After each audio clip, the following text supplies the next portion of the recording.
అందరికీ నమస్కారం అండి. ఈరోజు మనము మేషరాశి వారి యొక్క జాతక ఫలితాలు కూడా తెలుసుకోబోతున్నాము. మేషరాశి వారికి సెప్టెంబర్ 19 అనగా శుక్రవారం నాడు వీరి యొక్క జాతక ఫలితాలు కూడా తెలుసుకోబోతున్నాం. అయితే మేషరాశి వారు అయితే ఇప్పుడే కొత్తగా మన ఛానల్ చూస్తున్నారో దయచేసి ఛానల్ సబ్స్క్రైబ్ చేసుకొని వీడియోకి లైక్ చేసి సపోర్ట్ చేయడం మాత్రం మర్చిపోకండి. మరి వీడియోని ఎక్కడ కూడా స్క్రిప్ట్ చేయకుండా చివరి వరకు చూసినట్లయితేనే మీకైతే పూర్తిగా అర్థమవుతుంది. రేపటి రోజున మీ యొక్క రాశి ఫలితాల ప్రకారము మీకు ఏ విధంగా ఉండబోతుందో తప్పకుండా తెలుసుకుందాము. మరి అంతకన్నా ముందుగా ప్రతి ఒక్కరు కూడా ఏదో సమస్య ఉంటూనే ఉంటుందండి. సమస్యలు ఎవరంటే ఉండరు కదా, అంటే ప్రేమ, పెళ్లి, ఉద్యోగం, వ్యాపారము, ఆరోగ్యము, సంతాన సమస్యలు, భార్యాభర్త సమస్యలు, కోర్టు సమస్యలు, రాజకీయము, మీ మీద చెడు ప్రయోగాలు చేయటము, ఇలా ప్రతి ఒక్కరు కూడా ఏదో సమస్య ఉంటూనే ఉంటుంది. అయితే ఎక్కడెక్కడికో వెళ్ళి జ్యోతిష్యం చెప్పించుకొని నిరాశ చెంది ఉంటే ఒక్కసారి మనం గురువు గారిని కాంటాక్ట్ అవ్వండి. సకల సమస్యల పరిష్కారం అండి. శ్రీ త్రిముఖ దుర్గాదేవి ఆశీస్సులతో జ్యోతిష్యం చెప్పను. మన గురువు గారి పేరు వచ్చి కుమారస్వామి గారు. మీరు సంప్రదించిన ఫోన్ నెంబర్ 9381918252. చాలా నమ్మకమైన గురువుగారు అండి. మన గురువుగారి దగ్గర ఎటువంటి సమస్యకైనా కూడా పరిష్కారం గంటలో చూపిస్తారు. ఎటువంటి సమస్య అయినా కూడా ఒక్కసారి మీరు ప్రయత్నించి చూడండి. నమ్మకంతో ఫోన్ చేసి చూడండి. 100% గంటలో పరిష్కారం చూపిస్తారండి. ఒక్కసారి ప్రయత్నించి చూడండి. వివరాలకు వస్తే కనుక రేపటి రోజున మధ్యాహ్నం 2:20 మీకు ఒక కాల్ అయితే వస్తుందండి. జరిగేది ఇదే. అయితే మీకు రేపు ఈ కాల్ని మీరు లిస్ట్ చేస్తారు. ఈ యొక్క వార్తను వింటారు. ఇదంతా భగవంతుని చిత్తం, అలాగే జరగబోతుంది కూడా. ఏం జరగబోతుంది తెలియాలంటే కనుక వీడియోను స్క్రిప్ట్ చేయకుండా చేరవచ్చుండి. అప్పుడే మీకైతే పూర్తిగా అర్థమవుతుంది. రేపటి రోజున అసలు ఈ విషయం ఏం తెలిస్తే కనుక మీరైతే ఎగిరి గంతులు వేస్తారండి. ఫోన్ కాల్ వల్ల వీరికి 100% కూడా ఇదే జరుగుతుంది. ఈ రాశి జాతకుల జీవితం గురించి మనం తెలుసుకోవాలంటే కనుక వీరి యొక్క మనస్తత్వం, మనోగతం గురించి తెలుసుకోవాలి. అంటే 12 రాశులకు వెళ్ళా కూడా అత్యంత ఓర్పు, సహనము, తెలివితేటలు కలిగి ఉన్న రాశులుగా ఈ రాశి జాతకుల గురించి చెప్పుకోవచ్చు. ఈ రాశిలో జన్మించిన వ్యక్తులకి మంచి గుణాలు, లక్షణాలు పుట్టుకతోనే ఉంటాయండి. ఓర్పు, సహనం కూడా చాలా ఎక్కువగానే ఉంటుంది. వీళ్ళకి తెలివితేటలు మాత్రం చాలా అమోఘంగా, అద్భుతంగా ఉంటాయని చెప్పుకోవచ్చు. జ్యోతిష్ పండితులైతే ఎదుటివారి యొక్క నమ్మకాన్ని అయితే వీరు పొందగలుగుతారండి. చాలాసార్లు కూడా అవమానాలకు గురై ఉంటారు. కొన్నిసార్లు వీరికి ఒకేసారి నోరు, ముక్కు, కళ్ళు పనిచేస్తాయన్నమాట.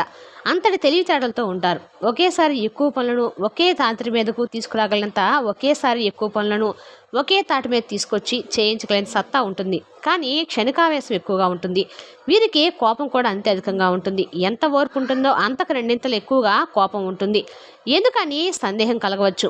ఎందుకంటారా? ఎందుకంటే ఈ రాశిలో జన్మించినటువంటి వ్యక్తులు, అంటే ఈ రాశి వారికి జాతకులు చాలా వరకు కూడా అగ్నితత్వంగా పరిగణించబడే వాళ్ళని చెప్పుకోవచ్చు అండి. ఈ రాశి జాతకులు కోపాన్ని ఎక్కువగా ప్రదర్శిస్తూ ఉంటారు. అమితమైన కోపం, క్షణికా కోపమైన ప్రళయకాలము, రుద్రుడు కోపం వల్లే చాలా వరకు కూడాను ఎదుటివారికి ఇక నోరు పెగలదనమాట. అంత కోపం వస్తూ ఉంటుంది వీళ్ళకి. కొన్నిసార్లు వీరికి చాలా ఎక్కువ కోపం రావడం వల్ల ఆలోచించకుండా అదే కోపంతో ఆవేశంలో నిర్ణయాలు తీసుకుంటూ ఉంటారు. కనుకనే ఈ రాశిలో జన్మించిన వ్యక్తులకి కోపం, ముక్కోపం ఎక్కువగా ఉంటుందని చెప్పచ్చు. అలాగే ఎవరైతే వీరు ఖచ్చితంగా జీవితంలో ఎదగాలి అన్నా, ఎదుగుదల అనేది ఉండాలన్నా వీళ్ళు ఖచ్చితంగా కొన్ని నియమాలు పాటించాలండి. ఈ యొక్క నియమాలు చాలా అవసరం కూడా. ఎవరైనా ఏ మనిషి అయినా కొన్ని నియమాలు పెట్టుకోవాలి. మన యొక్క జీవితం ముందుకు సాగాలంటే మనలో ఉన్న బలహీనతలను ఎలా తగ్గించుకోవాలి, బలాన్ని ముందుకు ఎలా తీసుకెళ్ళాలి, జీవితంలో సెటిల్ కావాలంటే ఏం చేయాలి, ఇలా ప్రతిదీ ఒక ప్రణాళికబద్ధంగా ఉండాలి. ఈ రాశి జాతకులు కూడా ప్రణాళికబద్ధంగా వీరి యొక్క పనులను చేసుకుంటూ ముందుకు వెళ్ళిపోతూ ఉంటారు. ఎవరిని గుడ్డిగా నమ్మకూడదు. అంతేకాకుండా ఈ రాశిలో జన్మించిన వ్యక్తులు ఎవరైతే ఉన్నారో గుడ్డిగా నమ్మటం వల్ల చాలా నష్టపోయే అవకాశం కూడా ఉంది. తెలివితో కాదండి, అతి తెలివితో కూడా వీరు జీవించవలసిన అవసరం కూడా ఉంటుంది. ఈ సమయంలో మీకు కొన్ని ఆటంకాలు ఎదురవుతాయని కూడా చెప్పచ్చు. వాటన్నిటిని కూడా మీరు ధైర్యంగా ఎదుర్కోవాల్సిన బాధ్యత మీపైన ఉంటుంది. ధైర్యంగా మీరు మీ యొక్క పనులను, అంటే ఎలాంటి ఆటంకాలు వచ్చినా కూడా వాటిని ఎదుర్కోవాల్సి ఉంటుంది. దానితో పాటుగా ఈ రాష్ట్రంలో జన్మించిన వ్యక్తులకి నూతన ఉద్యోగాలు వచ్చే అవకాశం కూడా ఉంది. రియల్ ఎస్టేట్ రంగంలో ఉండే వారికి కూడా మంచి ఆదాయం లభిస్తుందని చెప్పొచ్చు. విదేశీ ప్రయాణాలు కలిసి వస్తాయి. మీరు ఇన్వెస్ట్ చేయాలనుకుంటే కనుక భూములపైన ఇన్వెస్ట్ చేయండి. ఇలా చేయడం వల్ల అప్పు ఇవ్వడం కన్నా ఇలా చేస్తేనే ఈ రోజుల్లో మంచి జరుగుతుంది. అప్పు ఇస్తే తిరిగి వస్తుందో లేదో తెలియటం లేదండి. తిరిగి రావడంతో పాటుగా అనేక గొడవలు కూడా వస్తుందన్నమాట. సమాజంలో గౌరవాన్ని పోగొడుతుంది. అప్పు తీసుకునేటప్పుడు ఉన్నంత ఓపిక ఎదుటివారికి ఇచ్చినప్పుడు ఉండటం లేదు. ధనం ఏదైనా చేపిస్తుంది. ధనం ఎంతటి బంధాన్నైనా తెగిబింపులు చేస్తుంది. అప్పు ఇవ్వడం కన్నా భూములపై ఇన్వెస్ట్ చేస్తే మంచి ఫలితం అయితే ఉంటుందని చెప్పచ్చు. ఇన్వెస్ట్ అనేది భూములపైన చేయండి. అలాగే భూములు అనేవి ఎప్పటికైనా రేటు ఎక్కువగా వస్తాయి. తద్వారా మీరు ధనవంతులుగా మారిపోతారు. కష్టపడడం ముఖ్యం కాదండి, ఆ యొక్క కష్టాన్ని దాచుకోవటము, భవిష్యత్తుకు ఉపయోగకరంగా మార్చుకోవటము, ఇలాంటి ప్లాన్స్ ఉంటే కనుక ఖచ్చితంగా మీ యొక్క జీవితంలో ముందుకు వెళ్ళగలుగుతారు. రియల్ ఎస్టేట్ రంగంలో ఉండే వారికి బాగా కలిసి వస్తుంది. ఈరోజు వ్యాపారవేత్తలు కూడా అత్యంత లాభాలు పొందే అవకాశం ఉంది. ఉద్యోగం చేసినటువంటి వారు ప్రస్తుతము ఉద్యోగం చేసిన వారికైతే కాలం చాలా సానుకూలంగా ఉంటుంది. ప్రమోషన్ వచ్చే అవకాశం ఉంది. మీలో గర్వం వస్తుంది. పై అధికారుల చేత ప్రశంసలు పొందుకుంటారు. వినూత్న ప్రయత్నాలు కలిసి వస్తాయని కొలీగ్స్తో కలిసికట్టుగా పనిచేసుకుంటారు. ఆవేశపడకుండా చాలా ఆలోచనలతో ఆచితూచి అడుగులు వేసి కలిసికట్టుగా పనిచేసుకుంటారని చెప్పుకోవచ్చు. ఇక ఈ రాశిలో జన్మించిన వ్యక్తులు ఈ రోజున వీరికి కొత్త కొత్త అవకాశాలు చిగురిస్తాయని చెప్పొచ్చు. మీ యొక్క తెలివితేటలు, మీ యొక్క సమయస్ఫూర్తితో వాటిని ఉపయోగించుకోండి. ఈ రాశిలో జన్మించిన వ్యక్తులు ఎవరైతే ఉన్నారో ఖచ్చితంగా కూడా మంచి ఫలితాలు అయితే పొందుతారని చెప్పొచ్చండి. వినూతన ప్రయత్నాలు అయితే అద్భుతంగా కలిసి వస్తాయి. చేసినటువంటి ప్రయత్నాలు ఏమైతే ఉన్నాయో అవి 100% కూడా కలిసి వస్తాయి. కుటుంబ పరంగా ఎదుర్కొంటున్న సమస్యలు ఇదివరకు ఎవరైనా సరే కుటుంబంలో ఎదుర్కొన్న సమస్యలు తొలగిపోతాయి. అయితే వీరికి శుభవార్తలు ఎక్కువగా వస్తాయండి. తెలివితో మీ యొక్క పనులను పూర్తి చేసుకోండి. తెలివితో మీరు ఖచ్చితంగా తెలివి అనేది ఉండాలండి. అలాగే కొంతమంది శత్రువులు మీకు కీడు చేయాలని, మిమ్మల్ని చెడుగా మార్చాలని, మీకు చెడు అలవాట్లు చేయాలని ప్రయత్నిస్తున్నారు. మీరు సమాజానికి చెడుగా ఉండాలని, సమాజంలో చెడుగా కనిపించాలని చెప్పి మీ గురించి ఒక చెడు అంటే చెడుని కూడా క్రియేట్ చేయడానికి వాళ్ళు చాలా వరకు కూడా కాసుకొని ఉండాలి.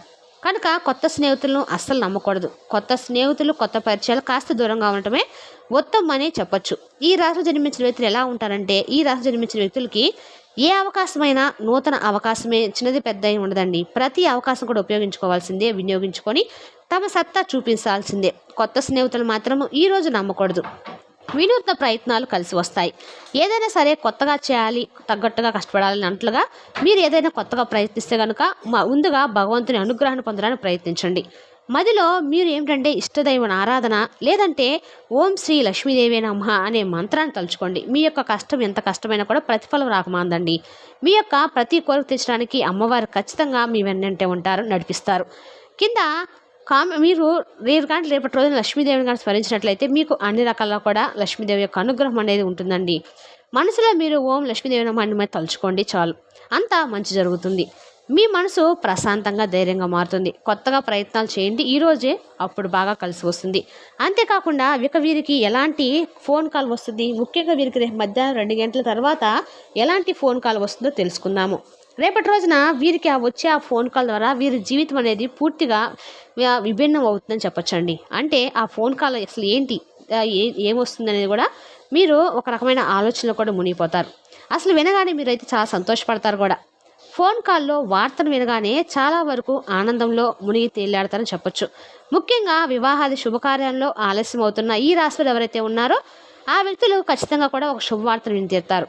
ఆ శుభవార్తను వినగానే చాలా సంతోషపడతారు. అలాగే ఎప్పటి నుంచో మిమ్మల్ని ఇష్టమైనటువంటి వ్యక్తిని దూరం పెట్టడం వల్ల మీరు చాలా బాధపడుతున్నారు. అలానే ఆ వ్యక్తి మళ్ళీ మీకు ఎలా అవుతుందో అని కూడా ఆలోచిస్తున్నారు.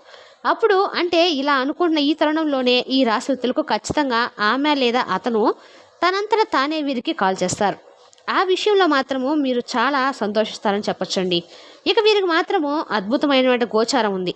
ఇక తద్వారా మీరు ఏదైనా నూతనంగా ప్రయత్నించినా కూడా కలిసి వస్తుంది. విదేశీ ప్రయాణాలు, దూర ప్రయాణాలు కూడా కలిసి వస్తాయని చెప్పొచ్చు. కుటుంబ పరంగా మీరు ఎదుర్కొంటున్నా లేదా ఎదుర్కొంటున్న సమస్యలైనా, దాంపత్య జీవితంలో ఎదుర్కొంటున్న సమస్యలైనా, పిల్లలతో మీకున్న చిన్న చిన్న చిక్కులైనా సరే ఈరోజు తొలగిపోతాయి. మీ ఇష్టదైవ ఆరాధన ఖచ్చితంగా మీకు మేలు చేస్తుంది. మీరు ఏ దైవాన్ని అయితే ఇష్టపడుతూ ఉంటారో ఆ దైవాన్ని అయితే నమ్ముతూ ఉంటారు. ఖచ్చితంగా ఆ దైవం మీకు అనుగ్రహాన్ని కలుగజేస్తుంది. ఇప్పటి వరకు పెట్టిన పరీక్ష సమయం ముగిసిందని కూడా చెప్పొచ్చండి. ఈ రోజున మీ కష్టానికి వచ్చే ప్రతిఫలమే ఇది, అదృష్టం కాదండి. ప్రతిఫలంతో మీ కష్టాన్ని తగ్గ ప్రతిఫలం పొందుకోవడానికి కూడా చాలా రోజుల నుంచి వేచి ఉన్నారు. ఈ రోజున మాత్రము మీ దైవగ్రహం మీకు తోడుగా పుష్కలంగా ఉండబోతుంది. ఇదంతా లక్ష్మీదేవి యొక్క అనుగ్రహం అని చెప్పొచ్చండి. మీ కష్టానికి ప్రతిఫలం విపరీతంగా కలిసి వస్తుంది. కుటుంబంలో కూడా మీకు అన్ని విధాలు కూడా సపోర్ట్గా ఉంటారు. కుటుంబ సభ్యులు అంతకానే కాకుండా మీ భార్య లేదా మీ భర్త, మీ యొక్క దాంపత్య జీవితం అనేది సమస్యలు తొలగిపోయి సంతోషంగా ముందుకు సాగడంలో ఒక అడుగు మీరే ముందుకు వేస్తారు. దంపతులు కలిసి దేవాలయం దర్శించుకోండి. భగవంతుని సన్నిధానంలో కాస్తంత సమయాన్ని కేటాయించుకోండి. ఈ సమయంలో కొంచెం గట్టిగా ప్రయత్నించండి. కష్టపడితే తప్పకుండా మీకు ప్రతిఫలితం అయితే లభిస్తుందని చెప్పొచ్చండి. ఇక మీకు ఉన్న ప్రతి సమస్య సైతం తొలగిపోయి అదృష్టం అయితే కలిసి వస్తుంది. తెలుసునా కదండి, రేపటి రోజు ఈ రాశి వారి యొక్క జాతక ఫలితాలు ఏ విధంగా ఉండకూడదు. మరి రేపు చక్కటి వీడియోతో మళ్ళీ కలుసుకుందాం. Thank you for watching.